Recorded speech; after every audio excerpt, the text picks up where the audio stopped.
Je veux savoir quels sont les droits en santé sexuelle et reproductive. Je veux savoir comment éviter d'être victime d'une sexualité irresponsable. C'est la salle de réunion de l'hôtel Alléluia de Poubet qui a servi de cadre au lancement officiel de cet événement majeur dénommé « Je veux savoir » ce vendredi 24 juillet 2020 pour promouvoir l'éducation à la santé sexuelle. L'environnement dans lequel évoluent les jeunes est parfois peu propice à la préservation de leur santé. Faire sa jeunesse ou profiter de sa jeunesse sont deux idées en vogue qui ne sont pas sans conséquence sur la vie et la santé sexuelle de nombreux jeunes. De nos jours, les jeunes garçons et filles ne pensent qu'à profiter de leur jeunesse en s'adonnant à tous les plaisirs qu'ils pensent être en droit de s'offrir. Les jeunes abordent ainsi la vie sexuelle sans information et sans préparation, avec comme conséquence la propagation dans leur rang des infections sexuellement transmissibles, du VIH-Sida, des grossesses non désirées, des avortements clandestins, principale entrave à une vie sexuelle épanouie et saine. Au regard de l'importance que revêt cette campagne, l'exécutif communal de Poubet, représenté par son premier adjoint au maire, se dit honoré d'avoir accueilli l'événement. La commune de Poubet s'honore de vous accueillir à cette heureuse occasion d'échange qui entre dans le cadre de votre campagne régionale « Je veux savoir » lancée en faveur de l'éducation à la santé sexuelle et reproductive. Je voudrais, au nom du maire empêché et du conseil communal de Poubet, vous souhaiter la plus cordiale bienvenue et vous exprimer nos sentiments de gratitude pour avoir choisi de descendre dans la réalité.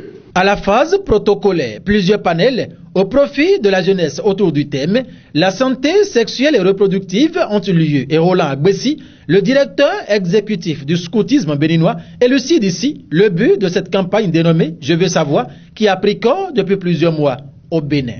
Tout sur l'éducation à la santé sexuelle a été dit ici.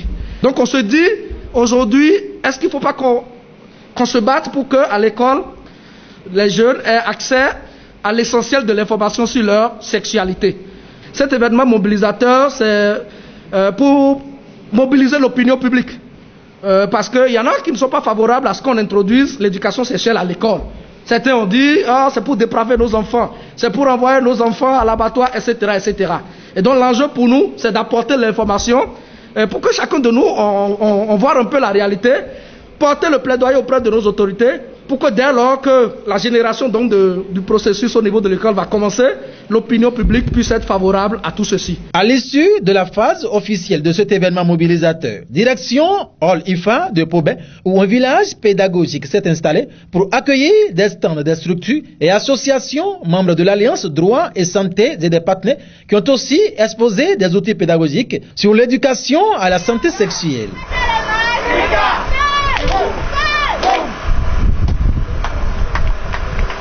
Des compétitions comme le jeu de génie en herbe.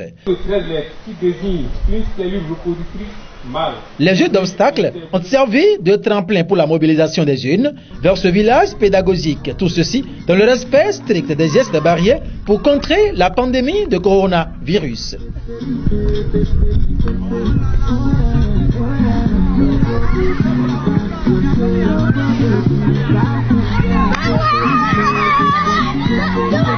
Quelques participants à cet événement mobilisateur apprécient. De cette journée, j'ai retenu que la sexualité doit être pas un sujet tabou, qu'on doit pouvoir se rapprocher de certains organes comme le CPS pour des informations sur notre vie sexuelle.